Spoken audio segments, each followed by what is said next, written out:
Muy buenas tardes para todos. Desde la República Argentina, los amigos del Club de la Libertad, le damos la bienvenida a todos los participantes que nos están siguiendo aquí en esta sala de Zoom y también a aquellos que nos están viendo a través de nuestro canal de YouTube, que estamos transmitiendo también en forma simultánea, en vivo, para aquellos que se quieran ir sumando por esa otra vía de comunicación. En primer lugar, en el nombre de la Fundación Club de la Libertad, queremos agradecer esta oportunidad fabulosa que tenemos de presentar un libro de una persona a la que respetamos intelectualmente mucho, a la que hemos tenido el gusto de conocer hace algunos años a través de estas bondades que la tecnología nos aporta, y un personaje que creo que en el día de hoy nos va a iluminar y nos va a enriquecer con su mirada, y particularmente con esta presentación del Vaquero Libertario, el nombre que lleva el título de su obra. Para dar paso a esta actividad, contarles en primer lugar la modalidad. Vamos a tener una pequeña presentación a quien es nuestra presentadora oficial del día de hoy, Betty Lobos Ballat. Ella nos va a ayudar a hacer esa presentación a nuestro expositor del día de hoy. Luego vamos a escucharlo al orador y protagonista de este encuentro del día de la fecha. Y posteriormente, aquellos que tengan interés en aportar inquietudes o eventualmente comentarios, van a poder utilizar la alternativa del chat para ir contándonos a medida que vayan escuchando lo que tienen para contarnos nuestro disertante del día de hoy, y por supuesto le habilitaremos a Ricardo para que nos vaya contando sus impresiones, para ampliar algunas de estas ideas que seguramente vamos a escuchar a lo largo de los próximos minutos. Así que dando paso a esta secuencia que anticipaba recién, Betty Lobos Ballat es académica, conferencista internacional y emprendedora, doctoranda en Derecho, Magíster Artium en Ciencias Sociales en 5 áreas, licenciada en Letras y Filosofía, ha llevado adelante sus estudios en la Universidad de Occidente, Instituto Juan de Mariana, la Universidad Francisco Marroquín, la Universidad Pontificia de Salamanca, la Universidad Rafael Landívar. Actualmente es editora de los libros de Ricardo Valenzuela, es directora de la Bastiat Society de USA para Guatemala y es catedrática universitaria, además de conferencista en el CACIF, Cúpula del Sector Privado de Guatemala.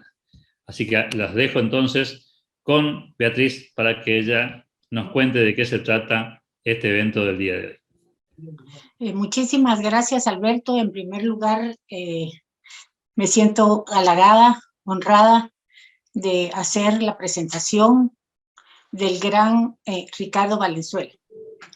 El Vaquero Libertario es un libro que inspira, y su autor, Ricardo Valenzuela, también. Esas son las palabras con las que yo me permití iniciar la redacción del prólogo del libro El Vaquero Libertario. Ricardo Valenzuela es un hombre de honor, un hombre íntegro, un hombre honesto, un hombre genuino, un hombre auténtico, sumamente inteligente, lector incansable. Es un profesional de altísimos quilates, graduado en la prestigiosa Universidad del Tecnológico de Monterrey, con 2 licenciaturas. Fue muy cercano al fundador del Tecnológico de Monterrey, don Eugenio Garzazada, de quien me ha contado Ricardo unas anécdotas increíbles. Tiene además un posgrado en George Mason University, un MBA en el IPADE. Es un profesional polifacético, un vaquero, un ganadero, banquero, investing banker, emprendedor, escritor con una prosa exquisita y además con una bellísima poesía. Hemos integrado juntos un equipo de trabajo en el que nos reunimos todos los días, los 7 días de la semana, donde en lo personal quien ha salido beneficiada he sido yo, porque todos los días crezco, todos los días me enriquezco con los conocimientos y sabiduría de Ricardo. Hemos querido desarrollar un proyecto a largo plazo con sus libros, con sus obras, y hemos concluido la primera fase, que es la impresión del libro El Vaquero Libertario. Hemos querido llevarlo a Unión Editorial, que es la editorial libertaria por antonomasia. El libro se puede adquirir también en la Universidad Francisco Marroquín, donde ha sido muy bien acogido, igual que en Amazon, en su edición impresa y digital, y también en el Centro Cultural Sofos de Guatemala, donde próximamente tendremos una actividad muy especial, en este caso patrocinado por la Sociedad Bastiat de Guatemala. Así que, sin más preámbulos, diría yo que escuchemos a Ricardo Valenzuela en la presentación de su libro y el porqué de la creación de esa joya literaria. Muchas gracias. Gracias Betty. Gracias Alberto. Hacía muchos años que no teníamos contacto, pero yo tengo un vivo recuerdo de aquella entrevista que me hiciste, que creo que los dos aprendimos bastante. Gracias al Club de la Libertad por esta invitación. Hace un par de semanas tuve una entrevista con un paisano de ustedes, Martín Simoneta, y al verme con mi sombrero vaquero, me dice, ¿vienes disfrazado o vestido para promover tu libro? Y yo le dije, no, vengo vestido porque soy vaquero. O sea, yo soy vaquero, el equivalente en Argentina de un gaucho. Yo crecí, pasé los primeros años de mi vida en un rancho ganadero, sería una estancia ganadera en Argentina, y aprendí todos los trucos que debe de aprender un vaquero de a de veras. Soy también alguien que ha sufrido las grandes agresiones de los gobiernos por ser parte de una familia de entrepreneurs, emprendedores, que nos hemos involucrado en muchos negocios, en agricultura, ganadería, hotelería, comercio, etcétera. Y yo en lo personal sufrí mucho dos tipos de agresión. Nos expropió el gobierno mexicano la mitad de nuestros ranchos ganaderos y nos expropió el banco de la familia donde yo era presidente. Y yo dije, ya no quiero más con este país.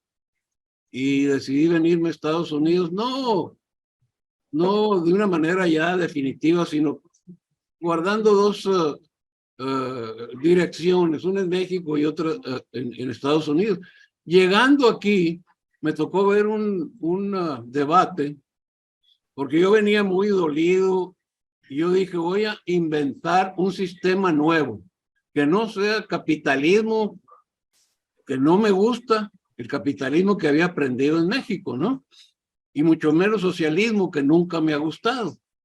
Voy a pensar, voy a estudiar, y estoy seguro que voy a sacar un nuevo proyecto económico, político, social. A los días me tocó ver una entrevista, eran las elecciones en Estados Unidos, y un debate, y el primero fue un demócrata. Lo mismo que había escuchado en México, que el gobierno y que la gente y que los pobres. ¿Sí?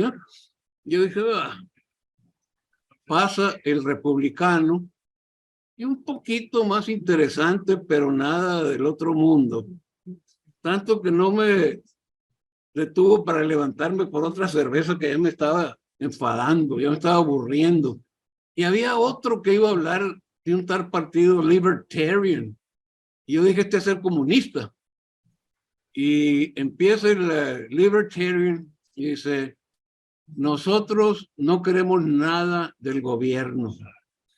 Queremos el gobierno fuera de nuestras empresas, fuera de nuestras organizaciones, fuera de nuestras casas, fuera de nuestros negocios.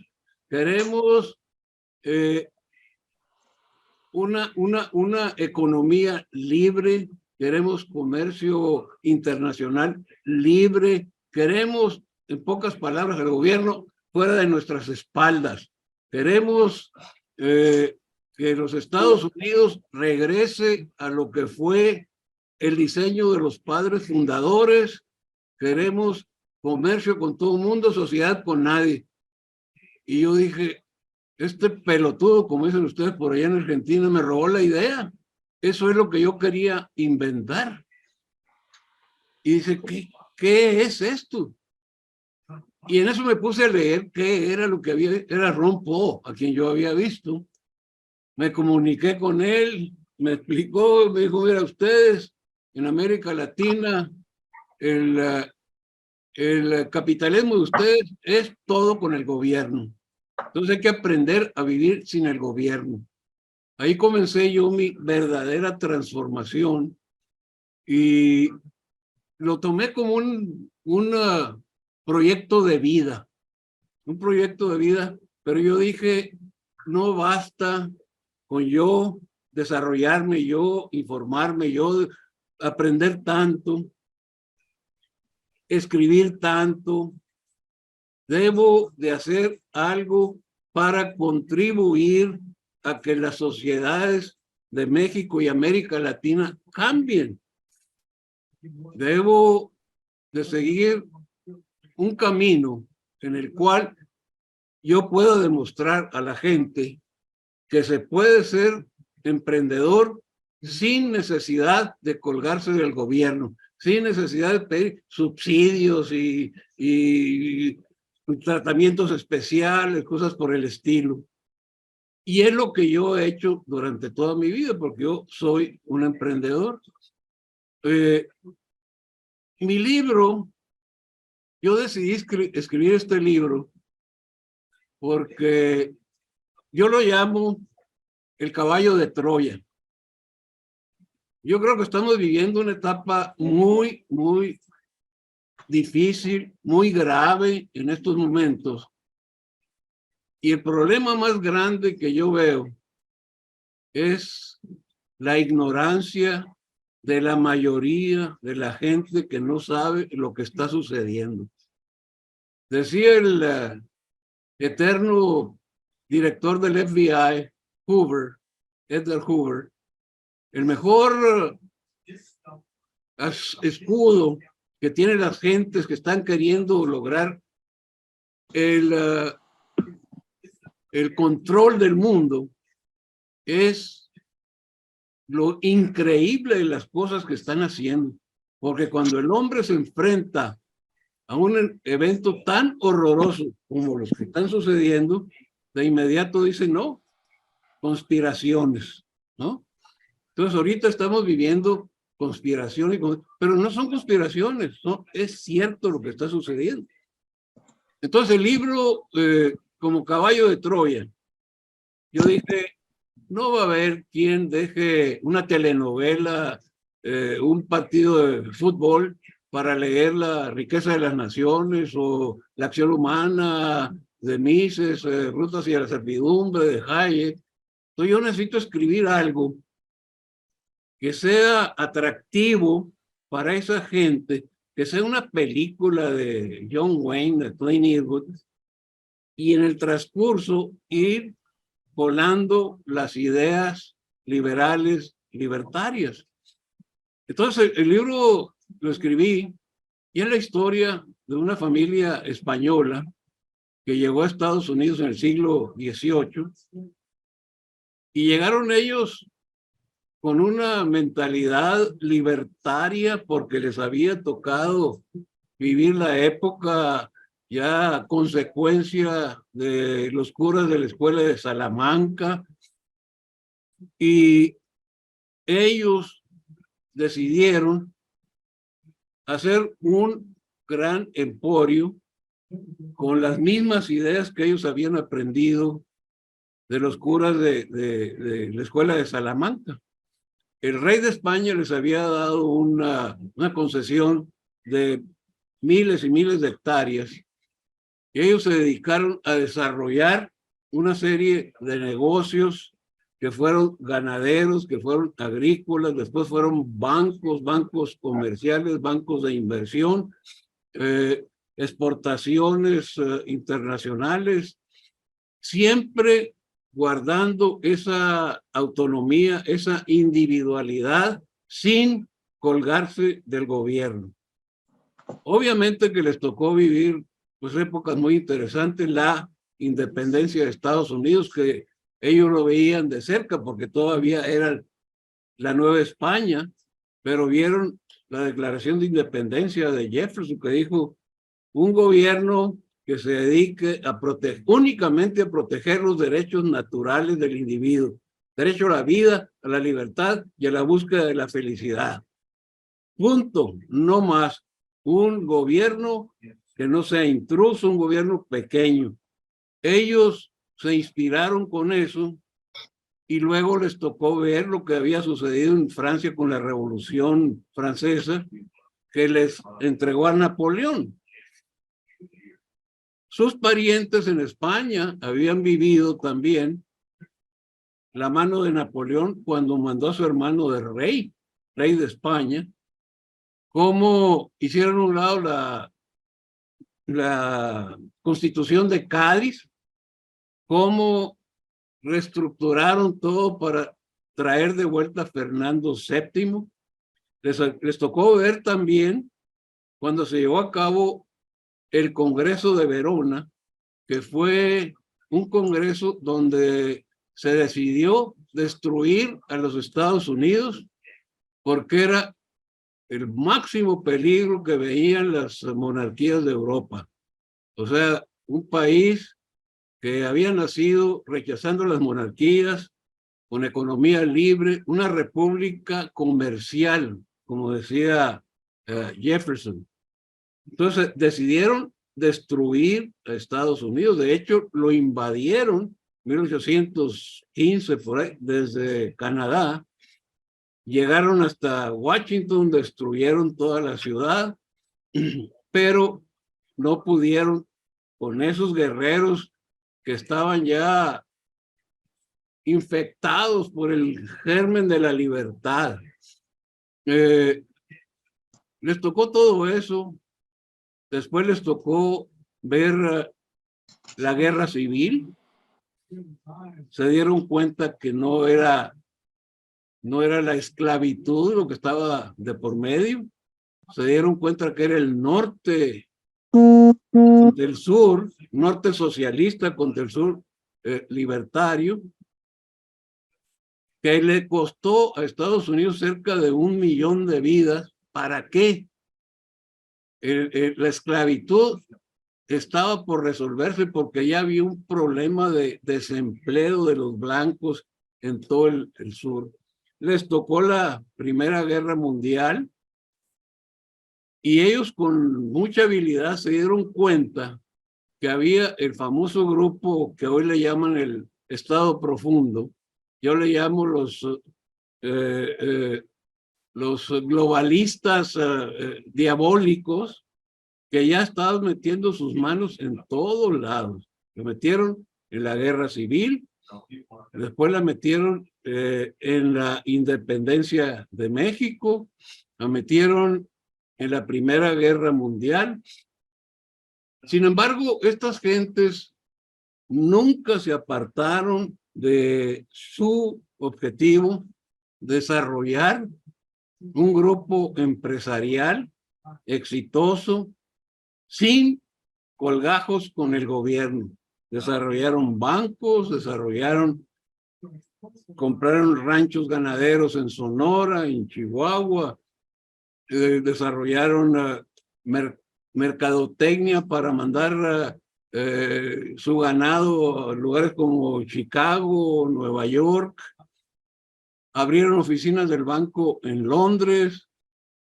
Se dieron cuenta también cómo esos grupos de oligarcas globales habían sido los responsables de financiar a Marx, para que Marx fuera exitoso en todo lo que estaba intentando. Y ellos dijeron, cada obstáculo que ponga el gobierno, nosotros vamos a encontrar una forma de darle la vuelta y sacar adelante lo que queremos. Se metieron a desarrollar proyectos de educación, proyectos de zonas libres, manejaron una parte de sus terrenos como zonas libres y fundaron una ciudad libre, que en realidad todo el suroeste de lo que fue Estados Unidos era una zona libre, y fueron muy exitosos, y todo lo que ellos hacían era contrarrestar gobiernos, oligarcas, los guerreros, esos que siempre andan buscando la guerra, porque la guerra es lo que alimenta el monstruo que tienen, que Eisenhower le llamó el complejo militar industrial. Los banqueros pelearon toda la vida en contra de la idea de formar un banco central en Estados Unidos. Se les concedió a los oligarcas una concesión. Cuando se venció Andrew Jackson, se les canceló, trataron de matarlo. Les dieron otra, se les venció, se les cancelaron, trataron de matar a McKinley. Finalmente, en 1913, en una reunión en una isla que se llama Jekyll Island, se pusieron de acuerdo 12 bancos extranjeros para formar el Fondo de la Reserva Federal, que fue autorizado en unas vacaciones que tuvo el Congreso de Navidad, ilegalmente porque no había quórum. Y desde entonces, como le dije a un gran economista, que cuando yo le dije que Europa estaba muy socializada, me dijo, ¿cómo no? Todos los bienes de producción están en manos privadas. Ya no necesitas expropiar los bienes de producción. Ahorita, a través de impuestos, regulaciones, mandatos y sobre todo el fondo de la Reserva Federal son instrumentos para saquear los países, y nos han estado saqueando durante más de 100 años. Entonces, todo eso es lo que transcurre en la vida de estas gentes. Tuvieron intervención en la Primera Guerra Mundial, en la Revolución Mexicana, en la Segunda Guerra Mundial. Los mismos oligarcas globales fueron los que financiaron la llegada de Hitler a Alemania, y en esos grupos de oligarcas participaban americanos, los Rockefeller, JP Morgan, el patriarca de los Bush, Prescott Bush. Y la gente no sabe, piensan que pues están las cosas medio mal. No están medio mal, están muy mal. Y el objetivo de ellos está muy claro con la famosa Agenda 2030, que está en el escaparate de la ONU y nadie la ha visto. O sea, la conquista mundial para tener un solo gobierno, para tener un solo banco central, para tener un solo sistema de educación, para tener lo que vendría a ser otra monarquía, pero moderna, con unos cuantos arriba, unos poquitos en segundo nivel y toda la gente en el resto. Entonces, eso es lo que estos hombres estuvieron peleando durante toda su vida. Fueron inclementes en su lucha, nunca se doblegaron, les costó mucho, pero más les hubiera costado no seguir los dictados de su conciencia. Fueron empresarios, entrepreneurs, que demostraron que se puede ser exitoso sin necesidad de sumarse a los gobiernos que siempre están metiendo sus manos en todo lo que la sociedad civil quiere hacer. Eso es, en general, el libro.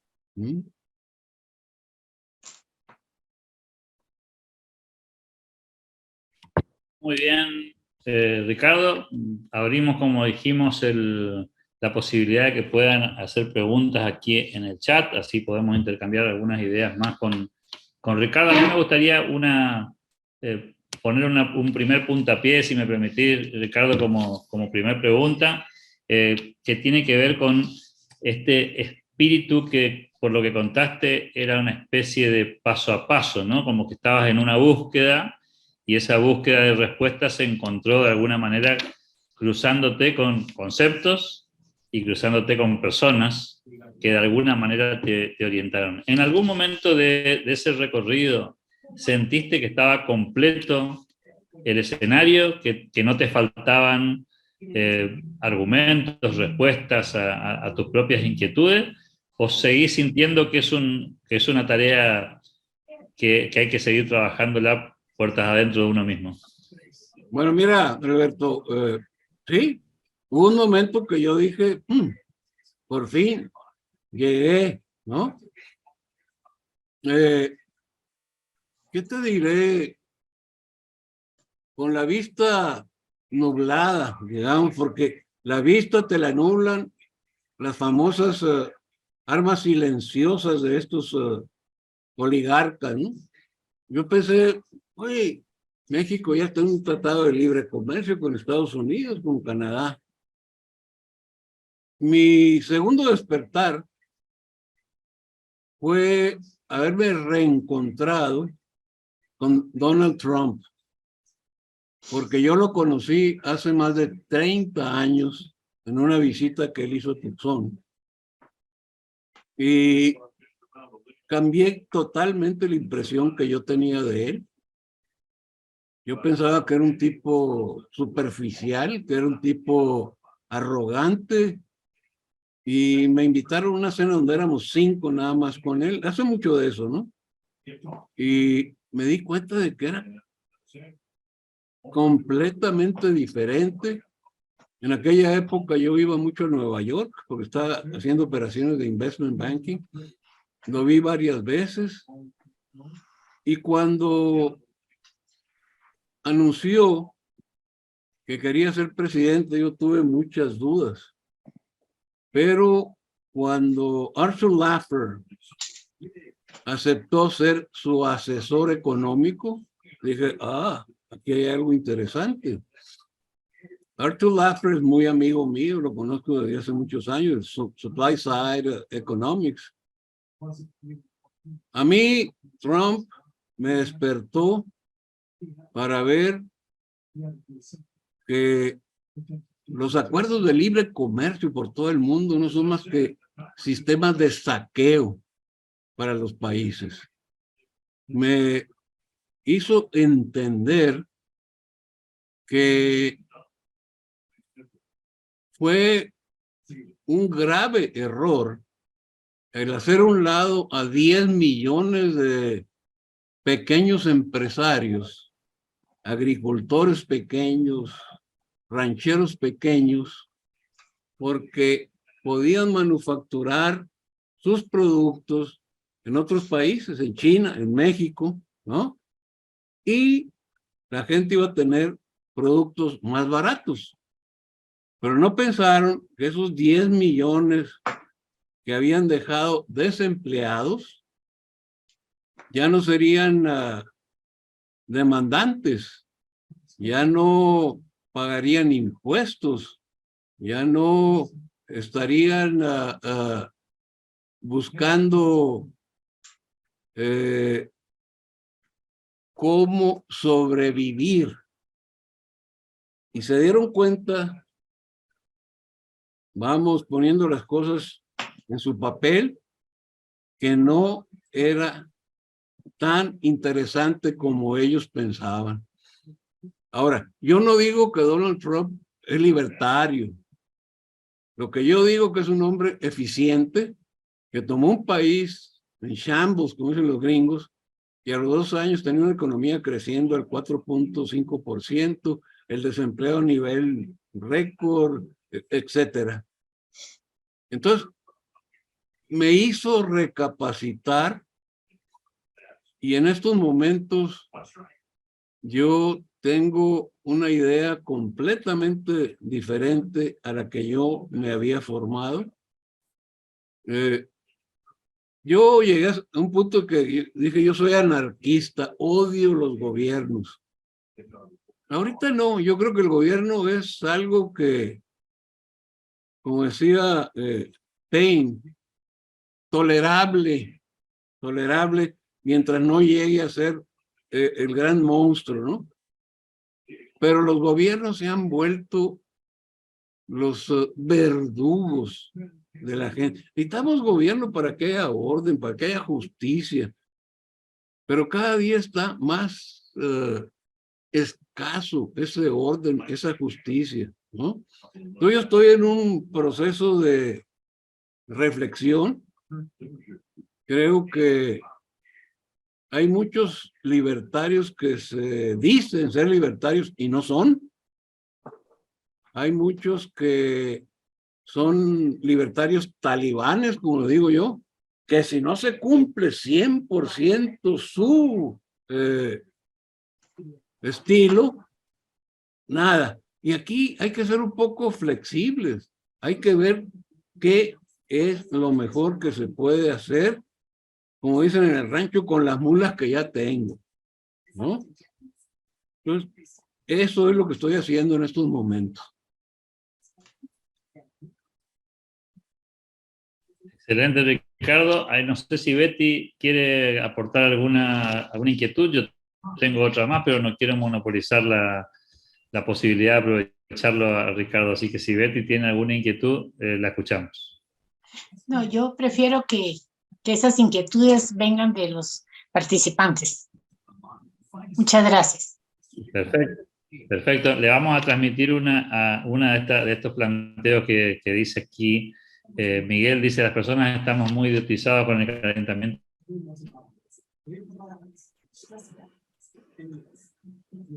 Y los gobiernos mienten descaradamente. Eso me causa indignación y frustración. ¿Cómo hacer, como dice Rand, empiecen a usar el razonamiento y deje de ser tan fácil? Te escuchamos, Ricardo.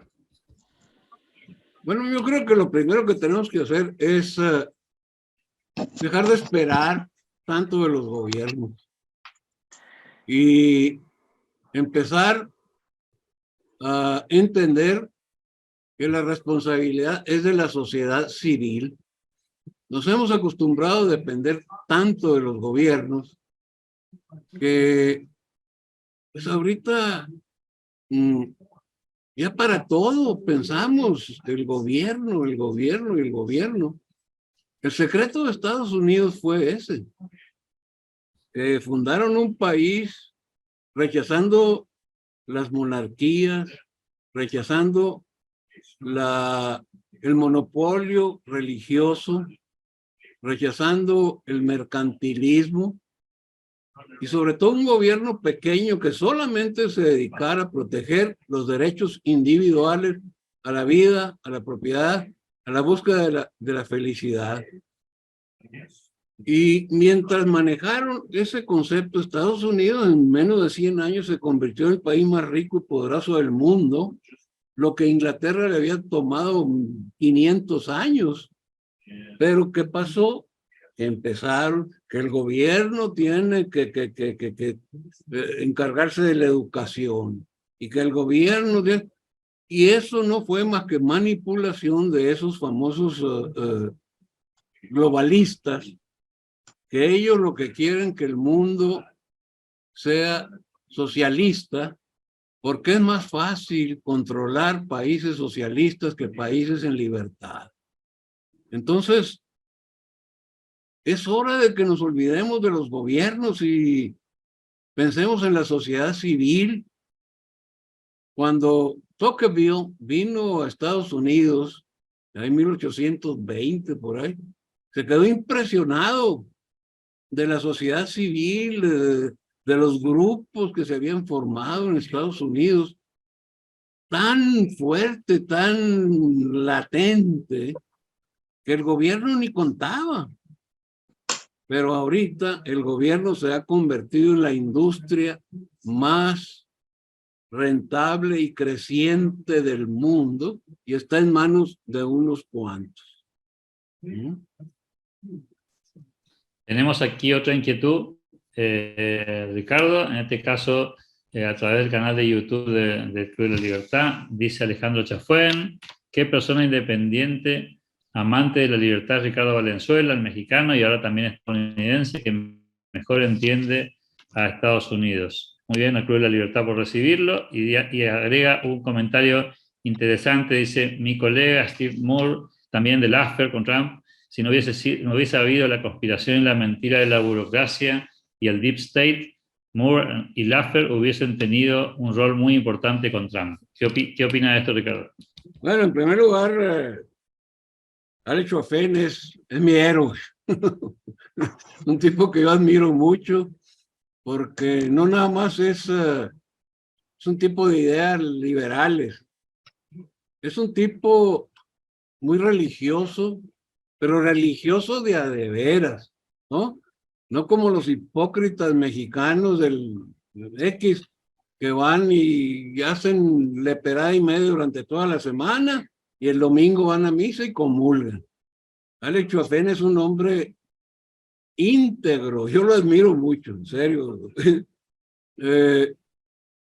¿Y qué te puedo decir?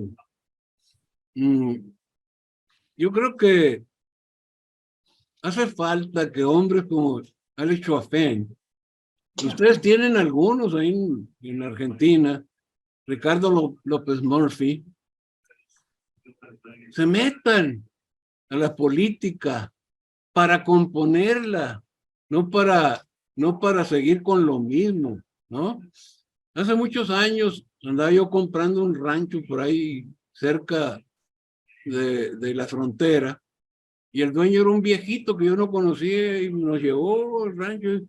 Cuando veníamos de regreso me dijo, oiga, ¿usted es el que escribe ahí en el periódico El Imparcial? Y le digo, me dice, a mí me gusta mucho como usted escribe, el otro. Me dice, nunca he pensado ser Y le digo, eso, he pensado en ser presidente. Y le cierro el ojo a un primo mío que iba conmigo. Y me dice, oiga, pues, ¿y qué haría usted si fuera presidente? El primer día de su mandato, ¿qué haría? Le digo, mira, yo juntaría a todos los ministros, ¿no? Lo metí en un cuarto y les iba a decir, se me largan del país por 6 años y no quiero volver a ver nada de ustedes hasta dentro de esos, hasta que termine mi mandato. Dice, yo voto por usted. Entonces, esa actitud es la que debemos de tener, que la gente buena, decente, íntegra, moral, como Alex Chafuen, participen, como Ricardo López Murphy, participen, porque desgraciadamente está tan apestoso el fondo de la política que esa gente buena se hace a un lado, pues, ¿no? Y perdemos esa posibilidad de contar con elementos sumamente valiosos, ¿no?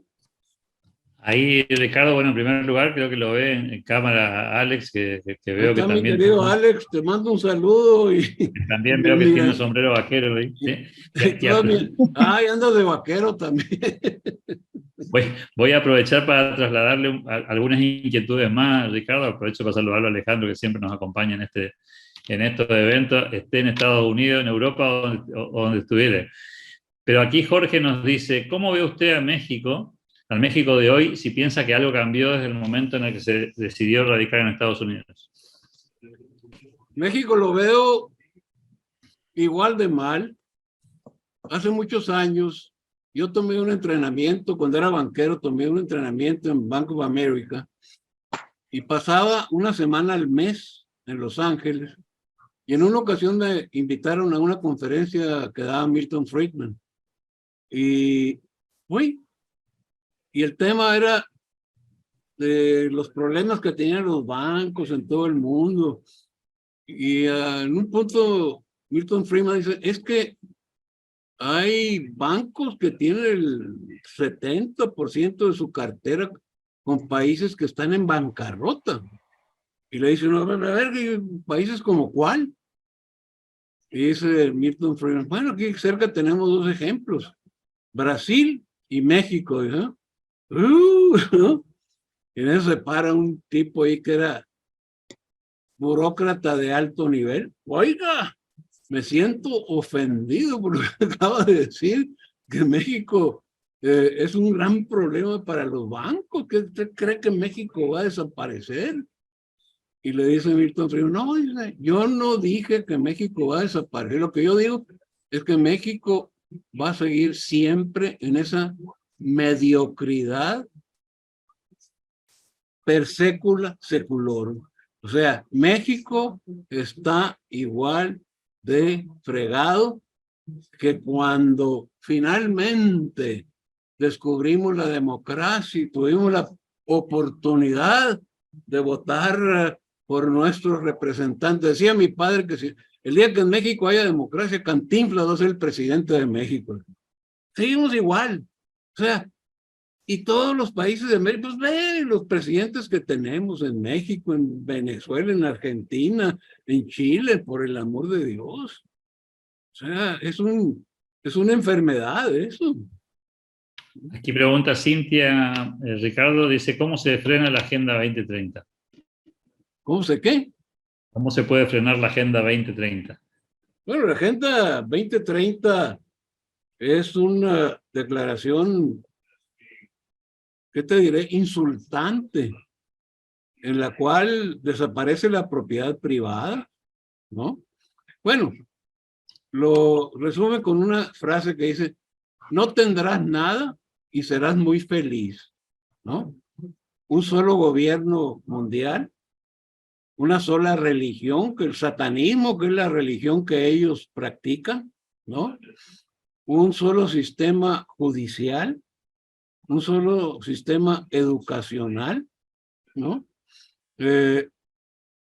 Desaparecen prácticamente los países para adorar al nuevo Pachá, que quién sabe quién será.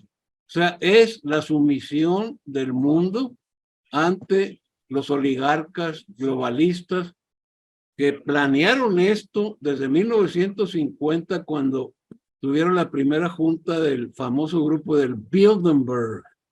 Y ahí dijeron, este es el plan, llegar a conquistar el mundo.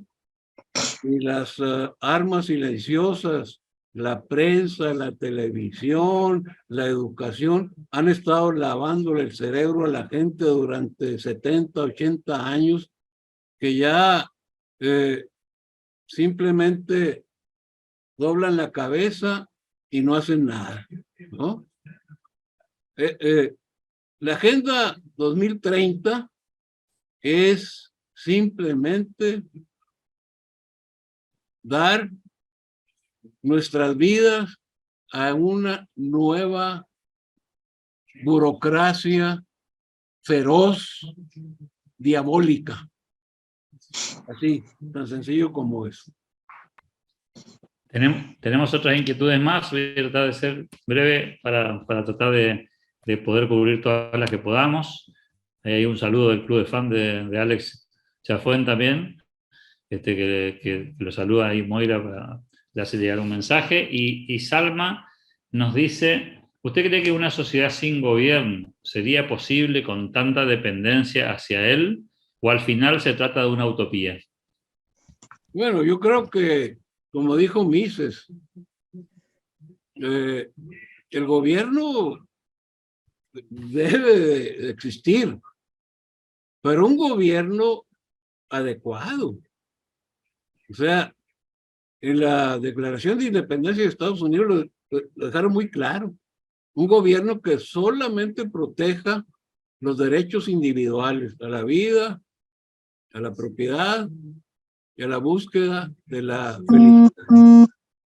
No queremos, no necesitamos un gobierno que nos eduque, que nos cure, que nos pida licencia para manejar, pues licencia hasta para salir de la casa. O sea, el gobierno debe ser protección, debe ser justicia y punto. No creo yo que un país sin gobierno pueda funcionar de la manera que todos queremos, ¿no?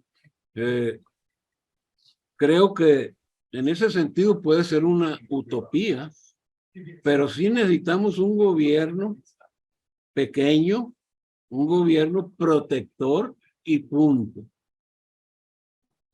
Acá tenemos otra pregunta vinculada a su país de origen. Ricardo dice, Salma, acá en México los vaqueros se les dice rancheros o charros. Mi papá es uno y está disfrutando mucho de esta charla, se lo agradecemos mucho. Él tiene la teoría de que el vaquero es liberal por naturaleza porque es el empresario campestre, dice.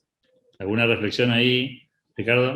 Definitivamente, inclusive el noroeste de México es una región en la cual los españoles no llegaron hasta el siglo XVIII.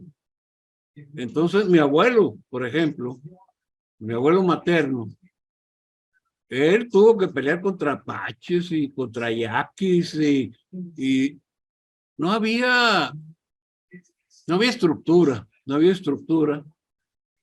Y mi abuelo llegó a ser un ganadero muy importante, tenía muchos ranchos, pero tenía una comunidad dentro de los ranchos, que era su gran sabiduría.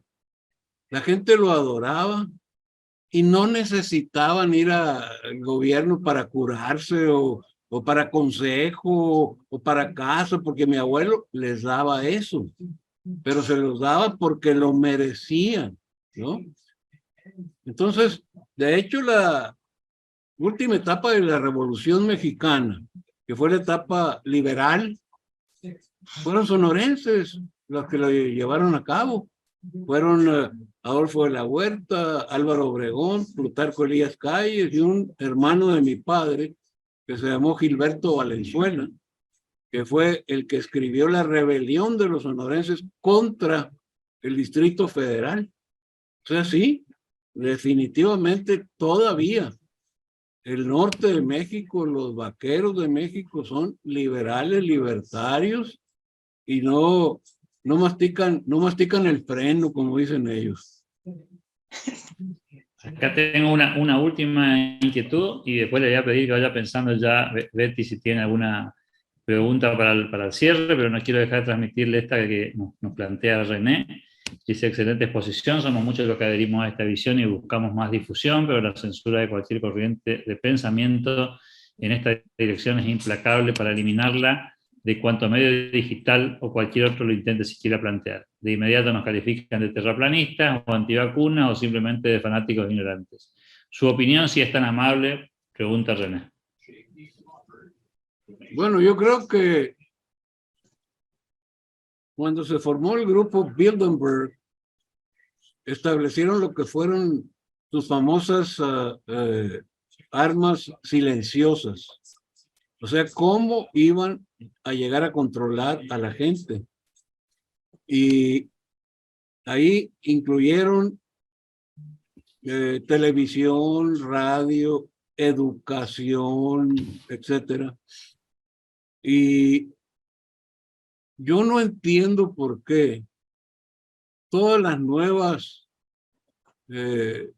evoluciones que han estado sucediendo en aspectos tecnológicos, en aspectos de comunicaciones como Google y Facebook, son todos ellos marxistas, porque no es ningún secreto eso, son marxistas. Pero no son marxistas de ideología, son marxistas que los jalaron los oligarcas globales. Órale, vénganse para acá, con ustedes vamos a dominar el mundo y va a ser más fácil poderlos explotar. Yo no sé si ustedes saben cómo funciona el Fondo de la Reserva Federal. El Fondo de la Reserva Federal es el robo más grande que ha inventado la humanidad. Y nació por una frase que pronunció el patriarca de los Rothschild, que dijo: si quieres tener poder, fíngelo y lo tendrás. Entonces, ¿qué hizo él? Comenzó a presumir que tenía mucho dinero, mucho dinero, mucho dinero. Y la gente empezó a llegar a pedirle prestado. Y él decía: ok, pero no te voy a dar dinero, te voy a dar un pagaré mío, ¿no? Este pagaré es como si fuera oro. Vas y lo entregas a donde vayas a comprar algo y te lo van a aceptar y hasta feria te van a dar.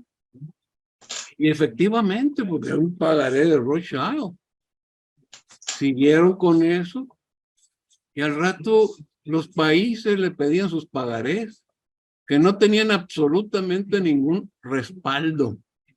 Es lo mismo del Fondo de la Reserva Federal, que cada vez que la tesorería de Estados Unidos necesita hacer una emisión de dólares, necesita el respaldo del Fondo de la Reserva Federal, que no tiene ningún respaldo, ¿no? Entonces, ¿qué estamos haciendo? ¿Cómo es posible que la gente no esté enterada que cuando va a emitir la tesorería $1,000 millones, los tiene que garantizar comprando $2,000 millones de bonos del Fondo de la Reserva Federal? O sea, con un descuento del 50% y paga intereses todavía. No, nos están saqueando. Nos ha estado saqueando por 100 años. Tengo una pregunta más de Alejandro que me pasa acá por privado. Dice: los dos países donde la élite más se casó con la Agenda 2030 y atacó a Trump son Alemania, toda, y la derecha mexicana. Pregunta Alex: ¿por qué, salvo parte de la gloriosa familia Garza, la mayoría de la élite bancaria de México sigue envenenada contra Trump? Bueno, el caso más clásico de oligarcas es México. O sea, México, todos los grandes capitales de México se han hecho en sociedad con los gobiernos. En una ocasión, cuando yo tenía mi negocio de investment banking, fui al DF porque me habían llamado que un X tenía un negocio y necesitaba un financiamiento, ¿no? Y me citaron en un restaurante para conocer al jefe, el mero mero. Y llegó el segundo y comenzamos a platicar. Y de repente me dice: es que mire, mi jefe es un genio, dice. Tiene unas habilidades que qué bárbaro. Yo me quedo así mudo con las habilidades. Yo decía: órale, pues ¿cuáles? Tiene una habilidad para colarse en la oficina del secretario de Comercio. Tiene una habilidad para conseguir los contratos con el gobierno. Eso es lo que hacen estas gentes. Esos son los grandes empresarios. Esas son sus habilidades.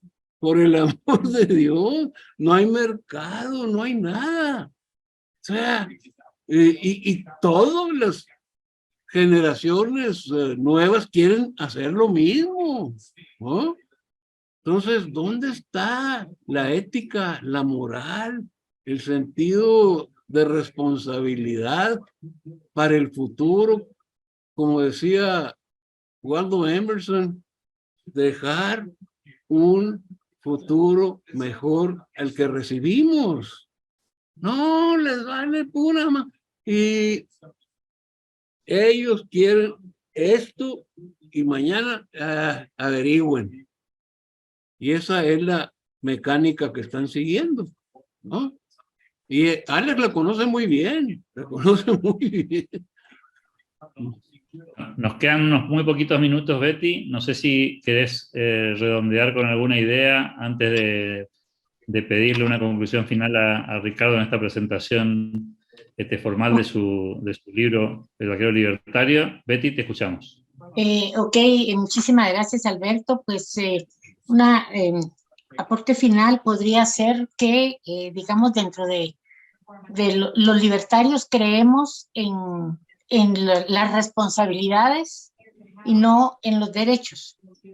Creemos que los únicos derechos del individuo son la vida, la libertad y la propiedad privada. Y creería que otro de los puntos importantes de la Agenda 2030 es la destrucción de lo más sagrado, que es la familia, desde el punto de vista desde cómo se concibió al principio. Y otro punto que quisiera aportar es que esos empresarios a los que Ricardo hace referencia, que siempre están a la búsqueda del monopolio y de las prebendas y alianzas con los gobiernos, no son libertarios, sino que son mercantilistas. Esos serían 3 puntos que yo podría aportar y decirles que el trabajo que nosotros estamos haciendo, esta misión que en el principio les dije, que es una misión de largo plazo la que nos hemos impuesto con Ricardo, llevando el mensaje libertario a través de sus excelentes obras. Todo lo hacemos con el único objetivo de poner nuestro granito de arena para difundir las ideas de la libertad. Porque Ricardo no es únicamente, a pesar de tener un amplio conocimiento y una gran experiencia en muchos países, algo que lo hace diferente es precisamente su experiencia, que ha tenido experiencia con empresarios de todo tipo y su conocimiento, como bien dice Alex Chafuen, a fondo de la historia de los Estados Unidos. Nada más, Alberto, muchas gracias. Muchísimas gracias, Betty, por tu participación también, y le pido un último minuto en el cierre de la actividad. Ricardo, agradeciéndole infinitamente su disposición, su tiempo, su generosidad para con nosotros. Ha sido un placer escucharlo, pero no quiero quedarme con la última palabra. Me gustaría escuchar una última reflexión antes de cerrar el evento. Bueno, yo creo que estamos viviendo tiempos realmente borrascosos, pero es cuando tenemos que apretar, como decía Juan Manuel Fangio. Mi secreto es que cuando la pista está llovida, mojada, todo el mundo baja yo meto la velocidad, ¿no? Nosotros tenemos esa responsabilidad de meter la velocidad en estos momentos y no permitir que estos diabólicos tomen control del mundo. Porque sin moral, y es lo que ellos están matando, la moral, este mundo no tiene absolutamente ningún futuro. Ricardo, muchísimas gracias nuevamente a ti por la participación, a todos los que nos acompañaron a lo largo de esta transmisión.